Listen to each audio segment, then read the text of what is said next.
বল। এই তুই আমাকে জ্বালাস কিন্তু, আমি তোকে বলবো না। আরে ভাই বল না। তোকে এখন বলবো আর তুই সারা গ্রাম ছড়ি বেড়াবি। এটা কান ধরছি, কাউকে বলবো না। সত্যি বলছি তো। তোকে বললাম তো কাউকে বলবো না। কাল লটারি কেটেছিলাম, সেই লটারিতে 1 কোটি টাকা বেরিয়েছে। 1 কোটি টাকা? চুপ কর, এর জন্য তো তোকে বলতে চাচ্ছিলাম না। এই ভাই, তোর তো কপাল খুলে গেল। লটারিটা দেখি। এই দেখ, এই মমিন, এইটা কিভাবে তুলতে হয় আমি তো কিছুই জানিনি। ধুর পাগল, আমি সব ঠিক করে দেবো।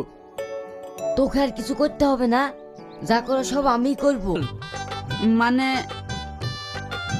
আরে বল না, কি আছে এখানে? ভাই,